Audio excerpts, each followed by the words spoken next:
고등부가 앞에서 또 특송을 해주시고 또 오늘 또 어김없이 우리 청년들이 또 같이 자리를 하고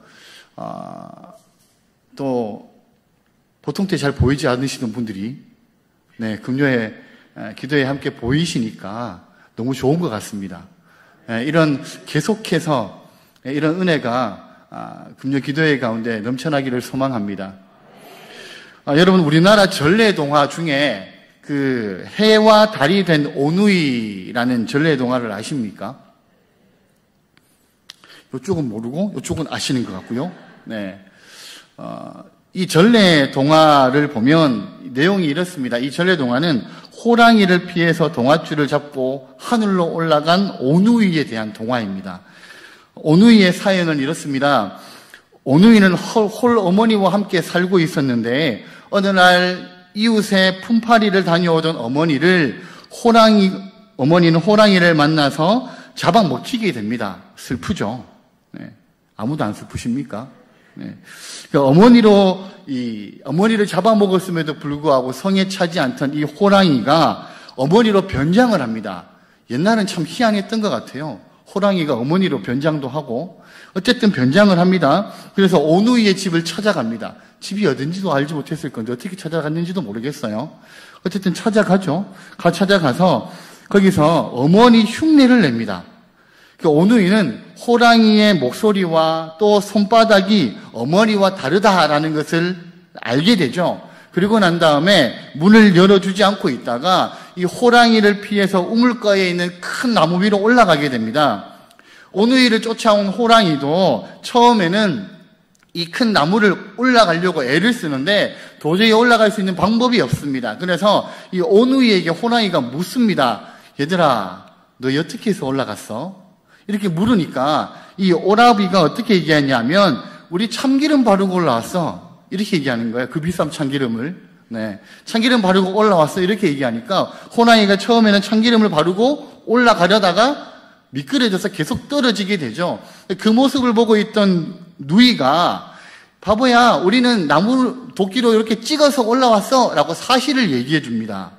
근데 그 이야기를 듣고 이 호랑이도 이제 도끼를 찍으면서 올라와서 오누이를 바짝 추격하게 됩니다.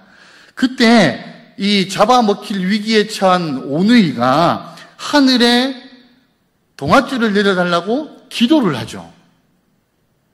기도는 예전에도 다 했는 것 같아요.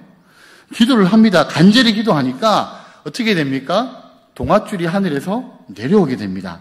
그리고 그 동아줄을 잡고 이 오누이는 하늘로 올라갑니다. 근데 이 광경을 지켜보고 있던 호랑이도 옳지, 나도 하늘에 동아줄을 내려달라고 해야 되겠다 하고 열심히 동아줄을 내려달라고 기도를 합니다. 그러니까 진짜 하늘에서 동아줄이 내려왔어요. 그래서 호랑이가 옳거니 하고 이 동아줄을 잡고 올라가는데 이 동아줄은 어떤 동아줄이에요? 우리 전래 동화를 다 읽은 분들은 아시죠? 어떤 동아줄입니까? 썩은 동아줄이죠. 그래서 이 호랑이가 땅에 떨어져서 죽게 됩니다. 그 반면에 동아줄을 잡고 하늘로 올라간 오누이는 무엇과 무엇이 되었다고요? 해와 달이 되었습니다. 아주 좋은 전래 동화죠. 여러분, 똑같이 하늘에서 동아줄이 내려왔어요. 근데 결과는 정반대였습니다. 오누이에게는 하늘로 갈 수 있는 생명의 동아줄이 되었지만 호랑이에게는 결코 하늘로 올라갈 수 없는 썩은 동아줄에 불과했다라는 겁니다.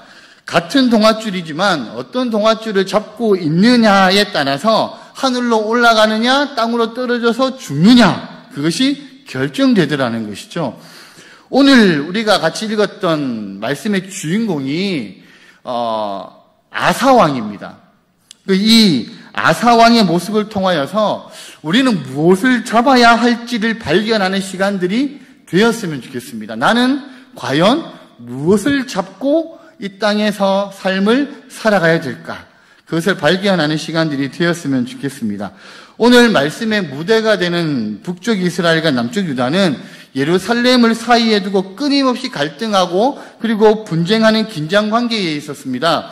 역대하 16장에 보면 북이스라엘의 왕 바하사가 예루살렘에서 8km 떨어진 곳에 라마라는 도시를 요새화하는 이야기가 나옵니다. 우리가 읽었던 1절의 말씀이죠. 우리 1절의 말씀을 같이 한번 읽겠습니다. 시작. 아사왕 제36년에 이스라엘 왕 바아사가 유다를 치러 올라와서 라마를 건축하여 사람을 유다왕 아사에게 왕래하지 못하게 하려 한지라. 자, 바아사가 라마를 건축하고 요새화하는 이유는 북쪽 이스라엘 백성들이 더 이상 예루살렘으로 내려가지 못하게 하기 위함이었습니다. 그리고 또 한 가지 이유가 남쪽 유다를 공격하기 위함이었다라는 겁니다. 그러자 이 라마를 건축하고 있는 북쪽 이스라엘의 위세에 위험을 느꼈던 남쪽 유다의 왕 아사가 매우 다급하게 이 당시의 아람 왕이었던 베나닷을 찾아갑니다. 그게 2절의 말씀입니다. 우리 2절 말씀을 같이 한번 읽겠습니다. 아사가 여호와의 전 곡관과 왕궁 곡관에 은금을 내어다가 다메섹에 사는 아람 왕 베나닷에게 보내며 이르되, 그렇죠?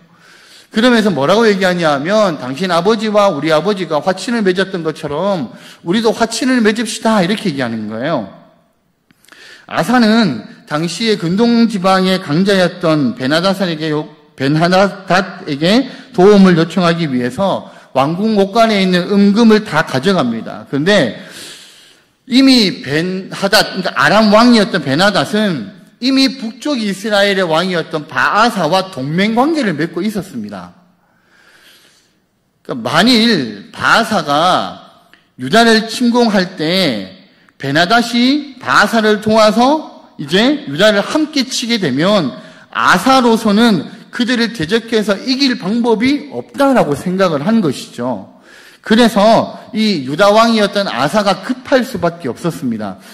그래서 어떻게 보면 내가 아람 왕과 손을 잡는 것이 최선의 방법이겠다라고 생각을 한 거죠. 그래서 베나닷은 아사는 베나닷에게 이제 요청을 하게 됩니다. 그 북쪽 이스라엘과 동맹 관계를 끊고 나와 동맹을 맺읍시다. 그러면서 뇌물을 주는 것이죠.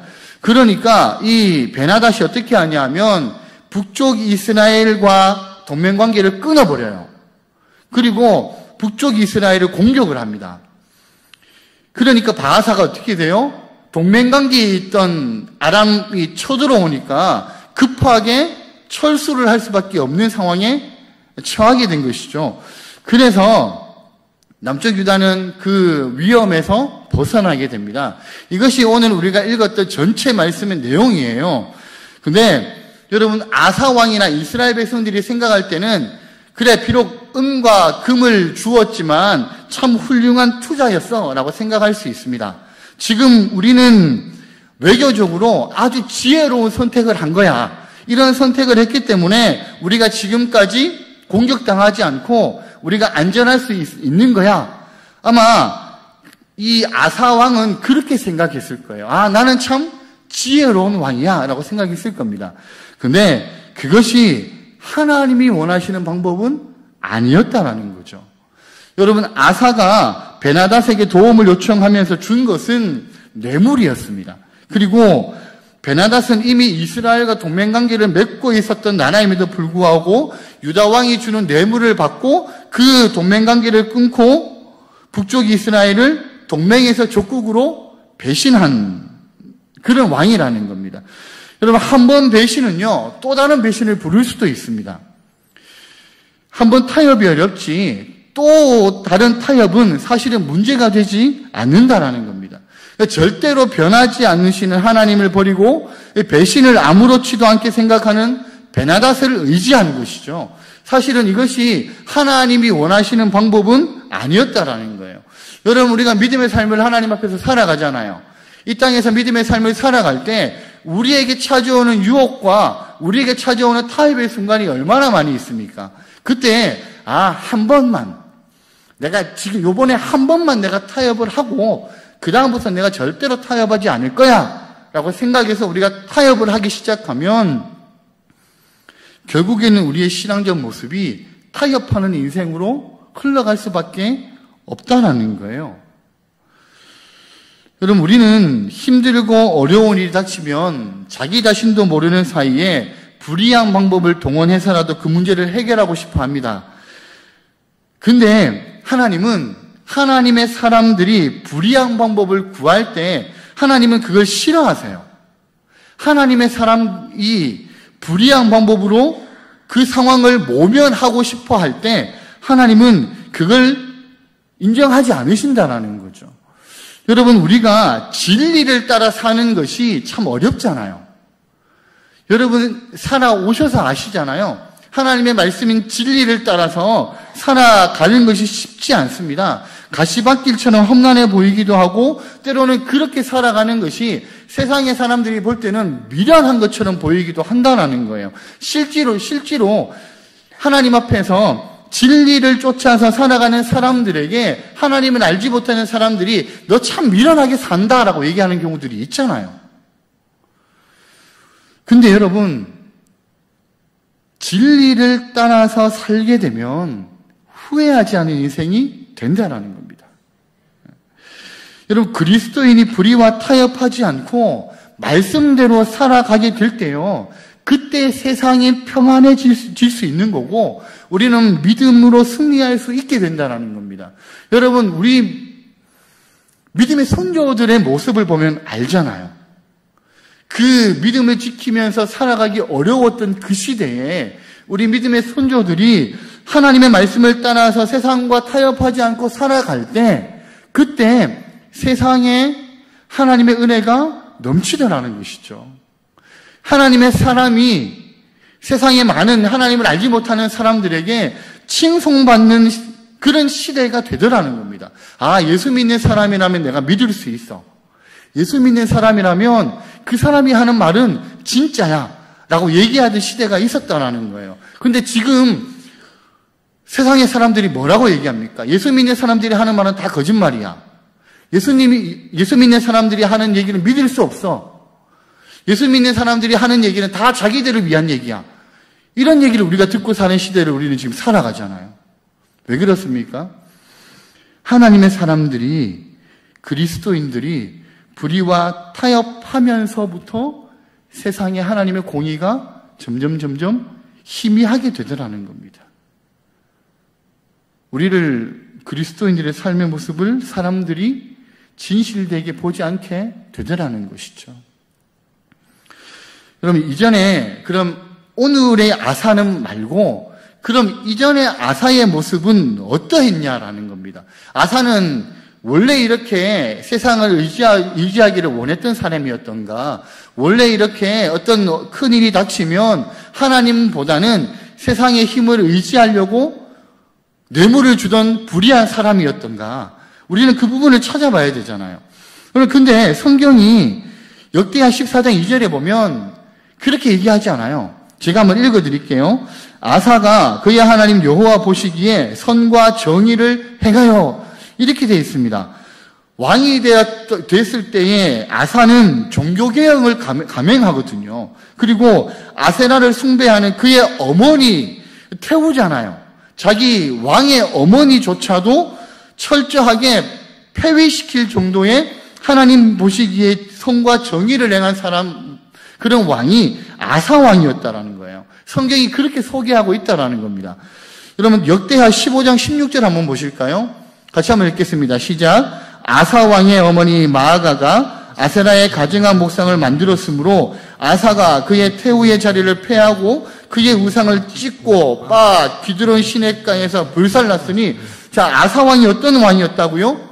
어머니였던 마아가가 아세라의 가증한 목상을 만드니까요, 이 어머니를 폐위시켜버리는 거예요. 그리고 그 우상들을 다 찧어가지고 다 불살라버리는 그런 왕이었다라는 겁니다. 또 어떤 일이 있었습니까? 구스, 지금의 에디오피아가 100만 대군을 이끌고 이 남쪽 유다를 공격해 왔거든요. 그때 아사가 누구의 도움을 구하냐 하면 하나님께 기도함으로 그 어려움을 물리치게 되는 거죠. 그럼 역대하 14장 11절인데요. 조금 길어요. 우리 같이 한번 역대하 14장 11절의 말씀을 같이 읽겠습니다. 시작. 아사가 그의 하나님 여호와께 부르짖어 이르되 여호와여, 힘이 강한 자와 약한 자 사이에는 주밖에 도와주리가 없사오니 우리 하나님 여호와여 우리를 도우소서. 우리가 주를 의지하오며 주의 이름을 의탁하옵고 이 많은 무리를 치러 왔나이다. 여호와여 주는 우리 하나님이시오니 원하건대 사람이 주를 이기지 못하게 하옵소서 하였더니 어떻게 했다고요? 100만이나 되는 당시에 이스라엘은 남쪽 유다는 50만의 군대였습니다. 2배가 되는 그런 대군들과의 전쟁에서 아사가 누구를 의지합니까? 여호와 하나님을 부르짖으면서요. 하나님 절대로 사람이 하나님을 의지 못함을 하나님이 이 순간에 보여주십시오라고 기도했던 사람이 아사 왕이었다라는 거예요. 여러분 아사는 종교개혁을 단행하고 오로지 하나님만 바라봤던 사람입니다. 그러니까 성경은 뭐라고 얘기하냐면 유다는 35년 동안에 평화를 누릴 수가 있었다라고 얘기하는 겁니다. 여러분 그 35년 동안 이 유다에 아무런 어려움이 없었을까요? 이 유다에 위협이 되는 적이 공격해온 적이 한 번도 없었을까요? 아니라는 거죠. 100만 대군이 몰려와도 하나님을 붙든 아사와 백성의 믿음이 있었기에 나라가 어떤 어려움 앞에서도 어떤 위협 앞에서도 평온할 수가 있었다라는 겁니다. 그것은 하나님께서 이스라엘 남쪽 유다의 백성들과 아사 왕과 함께하고 있었다라는 것을 성경이 우리에게 보여주고 있는 것이죠. 여러분 이것이 불의와 타협하지 않고 말씀대로 살 때 누리는 형통함이라는 거예요. 여러분 요셉을 한번 우리가 생각해 보면 요셉의 삶이 형통한 삶이었잖아요. 그런데 요셉의 삶이 형통했다 하지만 사실은 요셉이 처했던 상황은 어려운 상황이었습니다. 요셉에게 어떤 일까지 생깁니까? 요셉의 그 주인의 부인이었던 사람이 요셉을 유혹하잖아요. 근데 하나님 앞에서 내가 어떻게 범죄하겠습니까? 라고 그걸 물리치고 난 다음에 요셉이 더 승승장구합니까? 아니죠. 바로 왕들의 죄수가 갇혀져 있는 감옥에 수감되어 버립니다. 죽기를 기다리는 죄수가 되었다라는 거예요. 근데요, 성경은 하나님께서 요셉으로 형통하게 하셨다라고 말씀하시거든요. 결국 하나님께서 요셉과 함께 하셨기 때문에 요셉의 인생이 형통한 인생이 된 것이죠. 하나님의 사람이 불의와 타협하지 않고 말씀대로 살 때, 진리 가운데 거하면서 살 때, 그때 하나님이 주시는 형통함을 누릴 수가 있다라는 겁니다. 그것을 믿으시기를 바랍니다. 근데 역대하 16장으로 우리가 오늘 읽었던 말씀으로 넘어오면서 그 이전의 아사의 모습은 갑자기 사라져버려요. 마음이 온전했던 아사가 갑자기 믿음이 없는 사람이 되어서 불의와 손을 잡습니다. 뇌물을 주는 사람이 되어버린다는 겁니다. 이건 앞에서 우리가 본 것처럼 북쪽 이스라엘이 공격해 올 위기에 처하게 되니까 아람 왕이었던 베나다산에게 은금을 주고 그의 보호를 받기로 결정을 하죠. 여러분 100만 대군이잖아요. 앞에 그러니까 에디오포의 군사가 왔을 때 100만이나 되는 대군 앞에서도 믿음을 지키던 아사가 왜 이렇게 변질이 된 것일까요? 왜 변화가 된 것일까요? 여러분 하나님이 이 땅에 얼마의 형통함을 주셨다 그래요? 평안함을 주셨다 그랬습니까? 35년 동안 평안했다라고 얘기하거든요. 그런 것을 보면 아마 아사가 이 왕위에 있으면서 그의 마음이 이제 믿음의 순수성을 잃어버렸던 것 같아요. 내가 이제 살만하다. 내가 이제 지낼만하다. 하나님이 누리는 은혜를 누리면서 이 아사가 하나님의 향한 순수한 믿음의 모습을 잊어버렸던 것 같습니다. 그래서 하나님을 점점 잊어버리고 어디를 의지하게 된 거예요? 세상을 점점 의지하기를 시작한 것 같아요. 여러분, 우리도 사실은 비슷하지 않습니까? 우리의 삶도 우리가 되게 힘들 때, 여러분 솔직히 힘들 때 하나님을 더 찾습니까? 평온할 때 하나님을 더 찾습니까? 그죠? 힘들 때 하나님을 더 찾잖아요. 우리도 똑같잖아요. 우리도 힘들 때 하나님을 굉장히 찾습니다.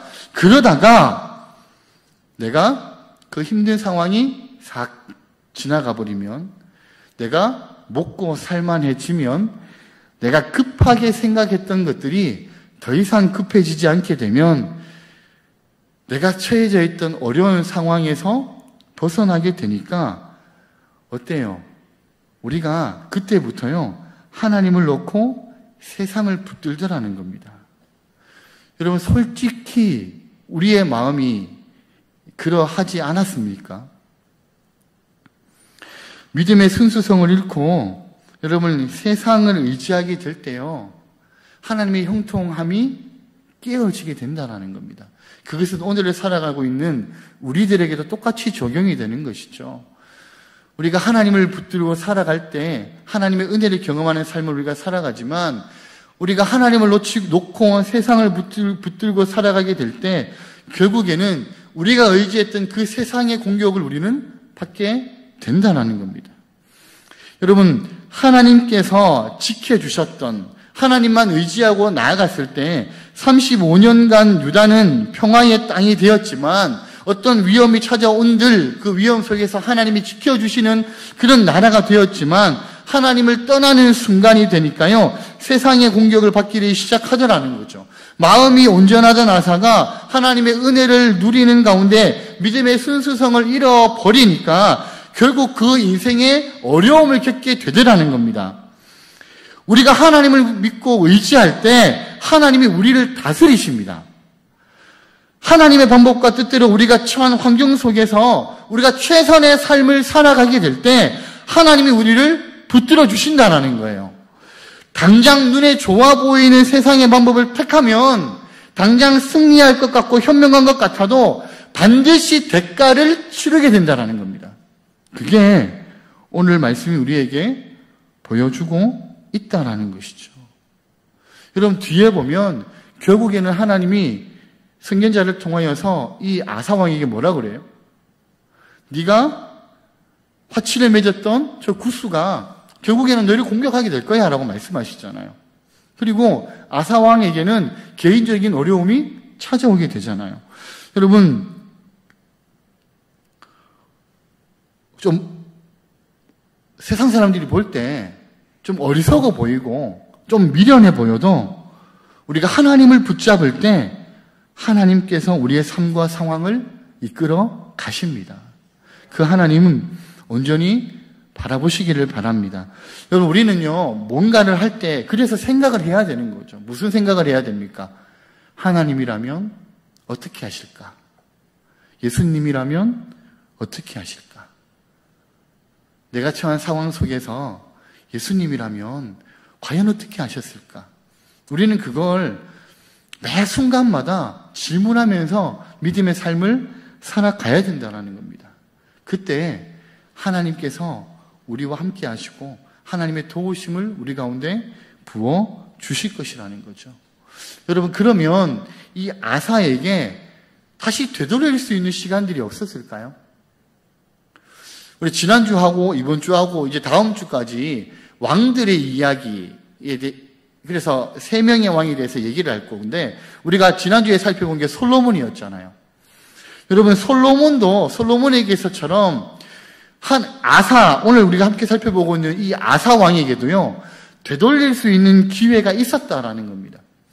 솔로몬에게 하나님께서 2번이나 그 솔로몬의 최악의 순간에 하나님이 2번이나 찾아가셔서 다시 돌이켜라 그렇게 말씀하셨던 것처럼 오늘 아사의 모습 가운데서도 하나님은 다시 되돌리기를 원하셔서 그 기회를 주시더라는 거예요.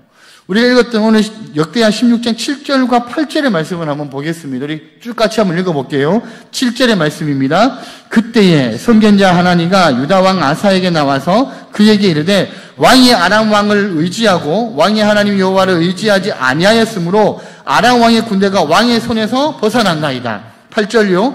구스 사람과 룻 사람의 군대가 크지 아니하며 말과 병거가 심히 많지 아니하더이까 그러나 왕이 여호와를 의지하였으므로 여호와께서 왕의 손에 넘기셨나이다. 자, 선견자였던 하나니를 보내서 하나님께서 이 아사 왕에게 옛적의 일들을 기억해보라라고 말씀하시는 거예요. 지금 북쪽 이스라엘에 그 얼마 되지 않은 그 군사들이 몰려왔을 때 거기에 겁을 먹어서 아람왕의 손을 붙잡는 것이 얼마나 어리석었는지, 그 이전에 100만이나 되는 대군들이 몰려왔지만 왕이 하나님을 의지했기 때문에 여호와께서 왕에게 그 나라를 넘기지 않았습니까? 라고 이 하나니가 다시 이전의 일들을 기억하게 만들더라는 겁니다. 지금보다 더 큰 어려움이 닥쳤을 때도 하나님께 부르짖고 도움을 구했으면 그보다 작은 어려움에 당황해서 왜 세상과 손을 잡았느냐라는 거예요. 왜 하나님의 손을 놓고 왜 세상과 손을 잡았느냐라고 책망하면서 다시 그때를 한번 기억해 보라라고 말씀을 하는 겁니다. 여러분, 아사의 잘못된 선택으로 인하여서 하나님이 아니라 세상의 왕이 당신을 다스리게 될 것입니다. 이렇게 지금 얘기하고 있는 것이죠.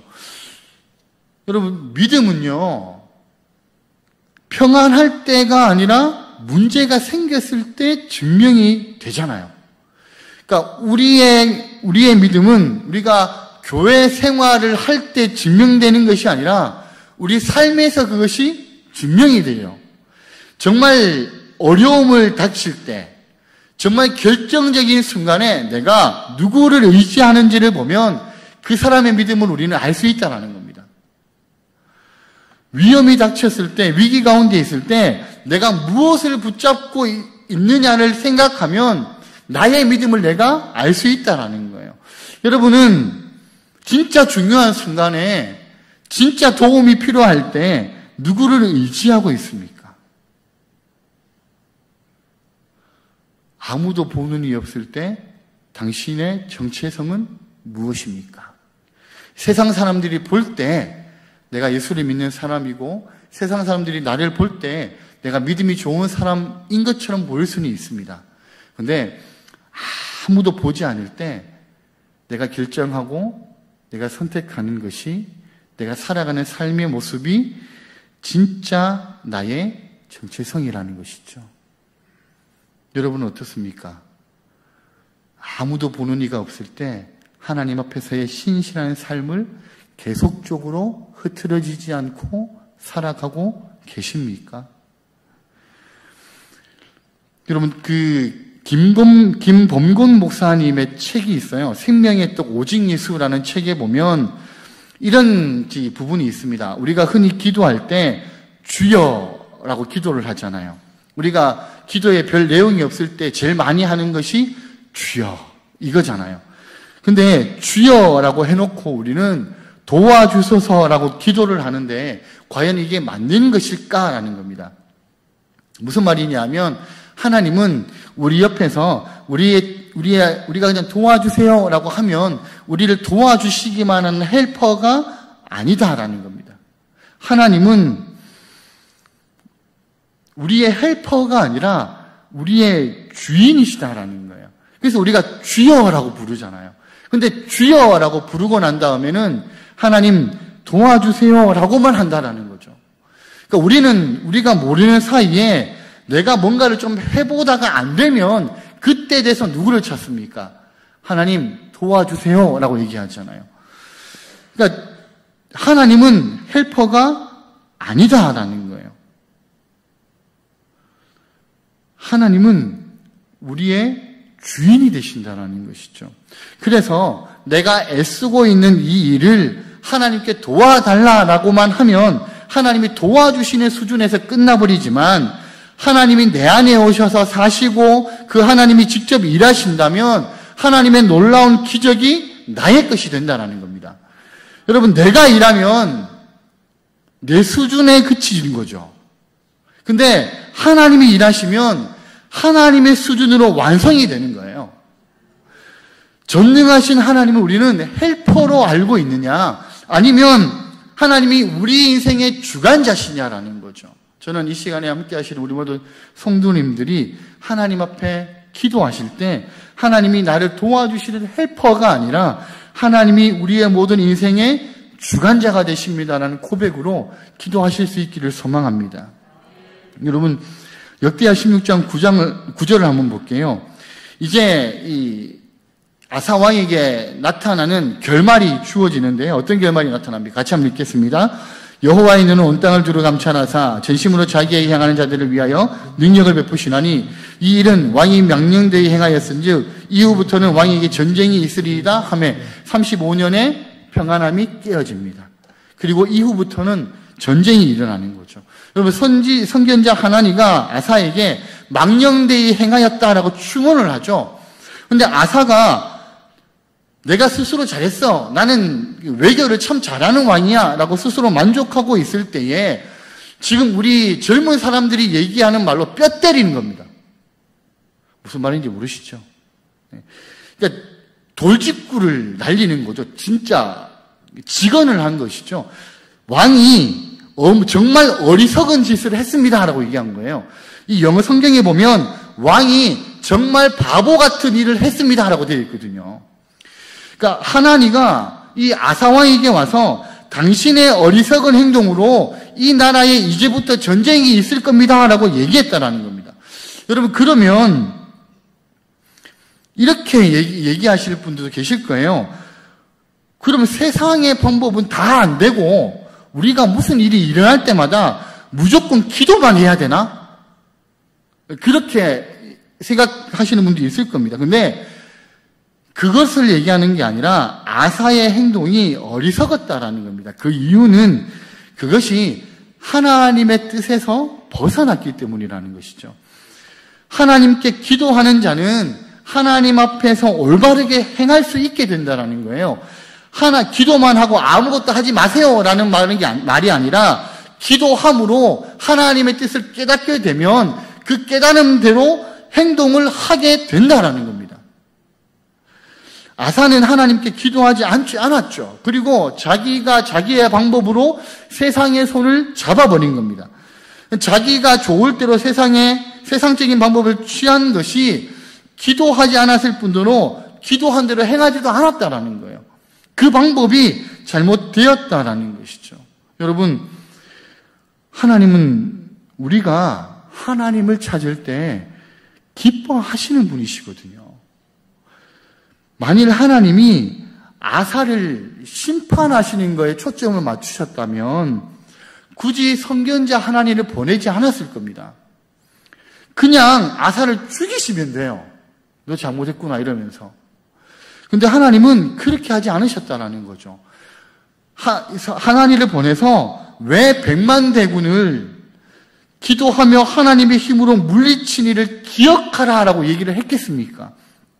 하나님은 심판의 목적이 있는 게 아니라는 거예요. 심판의 목적이 있는 게 아니라 아사 왕이 다시 돌이키기를 하나님은 원하셨다는 겁니다. 여러분, 지난주에 우리가 살펴봤던 솔로몬 왕에게도 똑같잖아요. 하나님이 얼마나 안타까우셨으면, 얼마나 솔로몬을 사랑하셨으면 그의 최악의 순간에 하나님이 나타나셔서 2번이나 그에게 다시 돌이키기를 원하셨던 것처럼 하나님이 아사에게도 그렇게 하셨다라는 거예요. 안타까우셨다라는 거죠. 하나님을 의지하던 왕이 하나님으로부터 하나님의 손을 놓아버리니까. 그래서 다시 돌아오기를 하나님은 원하셨다는 겁니다. 이게 하나님이 보여주시는 사랑이라는 거죠. 여러분, 하나님의 그 사랑이 오늘 우리를 향하고 있음을 기억하시기를 바랍니다. 여러분, 근데 그토록 원하는 하나님의 마음을 아사는 또 무시해버리죠. 그래서 어떻게 합니까? 이 하나니를 감옥에 넣어버립니다. 화가 엄청난 상태로. 여러분, 사람은요, 다 실수를 할 수 있습니다. 실수를 하지 않는 사람은 없습니다. 근데 실수를 했지만 지혜로운 사람은 실수한 후에 실수를 인정하고 돌이키는 사람이 지혜로운 사람이라는 것이죠. 결국 아사 왕에게 하나님은 질병이라는 것을 대가로 물으시죠. 여러분 역대하 16장 12절의 말씀인데 우리 마지막으로 같이 한번 읽겠습니다. 아사가 왕이 된 지 39년에 그의 발이 병들어 매우 위독했으나 병이 있을 때 그가 여호와께 구하지 아니하고 의원들에게 구하였더라. 자, 역대기 기자는 일부러 뭐라고 쓰냐 하면 그에게 그가 발이 병들어서 위독했지만 병이 있을 때에 여호와께 구하지 아니하고 의원들에게 구하였다 이렇게 기록해요. 역대기 기자는 의도를 가지고 지금 썼다라는 것이죠. 아사 왕이 한번 돌이킬 수 있는 기회가 주어졌음에도 불구하고 그것을 무시해버렸습니다. 하나님께서 어쩌면 또 다른 돌이킬 수 있는 시간을 그에게 주셨다라는 거예요.